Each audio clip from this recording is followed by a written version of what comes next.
hier sur l'histoire de l'échographie, de machin, qui date du 7, une échographie qui date du 7.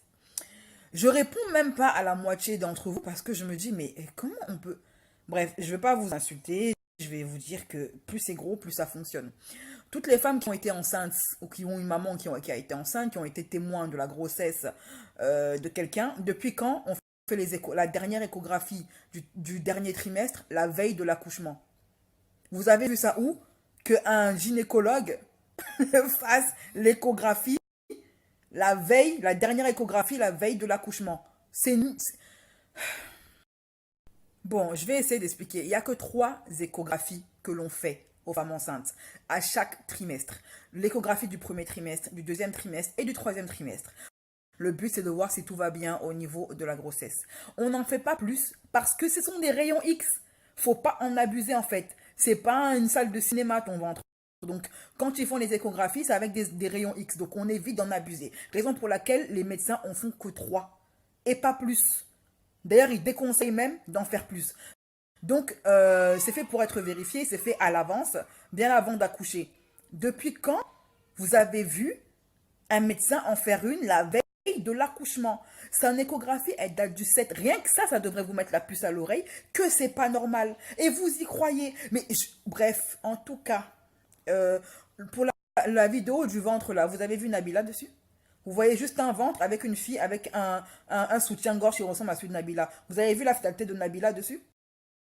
Et pour éclairer encore, enfin, parce qu'apparemment c'est passé à la trappe, hein, je vous ai publié hier que apparemment elle s'était fait faire un ventre, non? Elle s'était fait mouler un ventre bien avant son accouchement. Un faux ventre qu'elle a chez elle.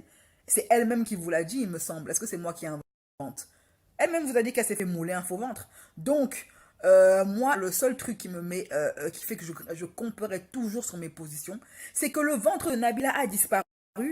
C'est tout. Sa faute, c'est Snap où elle prétend sortir à peine de l'hôpital. Là. Son ventre est où? Son ventre a disparu.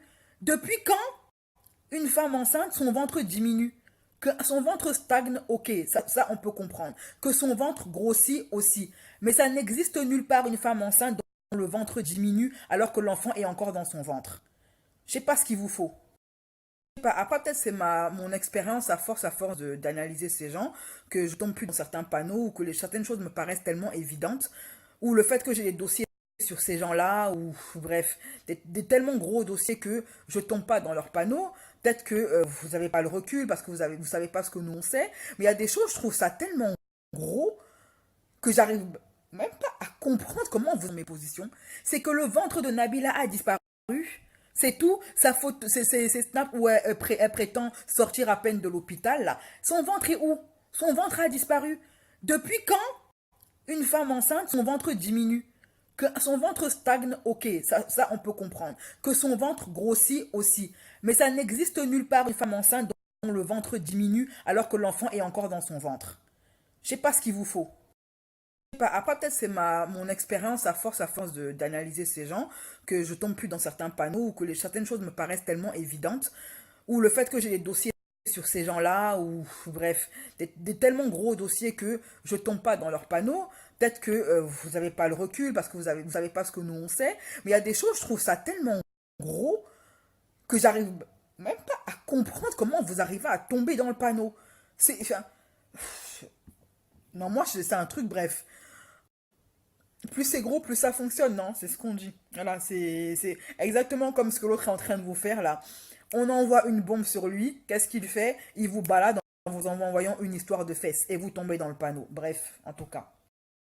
Et pour ceux qui sont encore un peu naïfs, sachez que cette femme a disparu pendant 3 jours, sans nouvelles. Ce qui leur a laissé largement le temps de falsifier, de vous faire des faux et de vous les présenter comme étant des vrais. Parce qu'il y a rien de plus facile que d'aller récupérer une échographie sur Internet, mettre son nom dessus, une date, et faire croire que ça vient de soi. Sauf que la date n'est pas cohérente.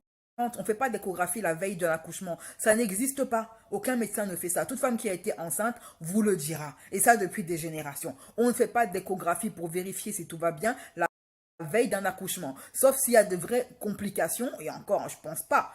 Mais à ce qui paraît, mais c'est pas son cas. Elle n'a pas parlé de complications. Donc, moi, je campe sur mes positions.